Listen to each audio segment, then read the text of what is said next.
Brielle's email tone translator Gem, the one she built in episode 29, has been her ride or die for a little over a month now. She uses it almost every day. It's reliable. It works. But this morning, on her way out the door, she pasted her communication style guide into it the fifth time this week. She catches herself. Why am I doing this again?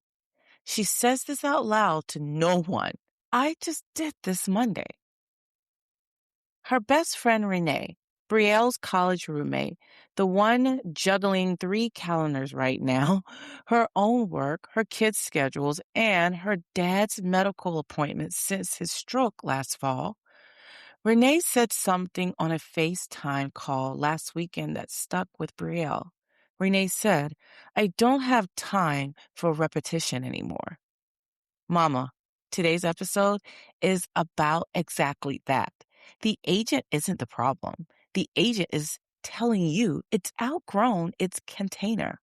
Today, the 3 graduation signals and what to do when you see them. Let's break this down. Welcome to AI for Working Moms, the podcast where we explore how artificial intelligence is changing the way we live, work, and raise the next generation. If you've been curious about AI, but also a little overwhelmed by how fast things are moving, you are not alone. Right now, millions of people are experimenting with AI tools, but very few people truly understand how to use them with confidence. That's what this show is here to change. Each week, we break down artificial intelligence into simple, practical ways so you can use it at work, at home, and in preparing your family for the future. And on some of our episodes, we open up a segment called Ask AI, where listeners submit real questions about work, parenting, and everyday life with AI, and we explore how artificial intelligence can help. Even though the title says Working Moms, this conversation is so much bigger than that. Because even if you're not a working mom yourself, she exists in your life, your family, or your community. When she understands the future of technology, the entire tribe benefits. So I'm your host, Lakeisha Holloway. Let's step into the future of work together. Oh boy. So here's the truth about configured assistants, gems, custom GPTs, Claude projects. The whole point of them is that you set up context once and they remember. That's the deal. If you find yourself pasting the same information in over and over, that's not the agent failing. That's the agent telling you it's hit its ceiling for the level of complexity you're now bringing. Some agents are perfect at one job and never need to grow. Your email tone translator might never need to graduate. Some agents, the ones doing more complex work, outgrow their starting platform. Today, 3 graduation signals for you. The actual graduation move and when not to graduate. Signal 1, repetition. You're pasting the same context into your agent more than 3 times in a 30-day window. That's the agent saying this context wants to live somewhere, not be retyped. Signal 2, complexity.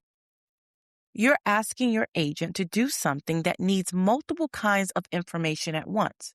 Your style guide and your audience profile and a sample of your past work. A gem can hold one document well. A custom GPT can hold a few. A Claude project with knowledge files can hold a real library. Signal 3, the this is almost right feeling. You asked your agent something. The response is 60% of what you wanted. You spend 10 minutes editing. You think this is almost right, but I have to keep fixing it. That's not the agent's limit. That's the limit of the context it has access to. Graduate the context and the responses change. 3 signals, any one of them is enough. If you have 2 of them, graduate this week. Now, the actual move, what does it look like? The most common graduation path, Gemini Gem to Claude Project. Why Claude Project specifically? Because Project lets you upload multiple knowledge files and set custom instructions and keep a persistent conversation that draws on all of it. That's the next level up from a gem. Here's the move. You're going to open Claude, create a new project, title it the same thing your gem was called. Let's say it was Email Tone Translator. In the system instructions, paste your working mom briefing from episode 37. That's the foundation one. Upload 3 files to the knowledge base. File 1, your style guide. File 2, 3 samples of emails you've written in the voice you want. File 3, a 1-page document of phrases you commonly use and one you never use. That's it. The project is ready. The gem is graduated. Now, alternative for the budget conscious. If Claude Pro at $20 a month isn't the budget yet, you can graduate within ChatGPT. Gemini Gem to Custom GPT, same idea. Better container, stays within OpenAI. The platform matters less than the move. The move is stop manually pasting context. Set it up once, use it forever. I want to talk to you about when not to graduate because the stack rule from episode 35 is still in effect. 3 agents, not 13.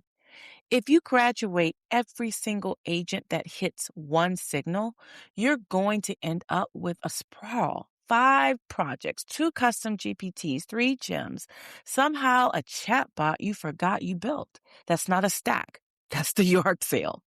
3 things you ask before you graduate. 1, is this agent doing something I do at least once a week? If not, don't bother graduating. Let it be that one-off over there. Number 2, is the current friction actually costing me time, or is it just slightly annoying? If you're pasting context once a week, that's fine. We all do that. If you're pasting it 5 times a week or a day, oh my gosh, mama, graduate. Number 3, will graduating let this agent do something it literally cannot do now? If yes, graduate. If no, leave it. Sometimes the answer is, this agent is perfect at exactly what it does at this level. Don't graduate for graduation's sake. Graduate because the friction is real. Okay, here's our after framework moment. And we are going to talk about reliability. Here's what reliability means at this level. It's not just the agent works. That's table stakes.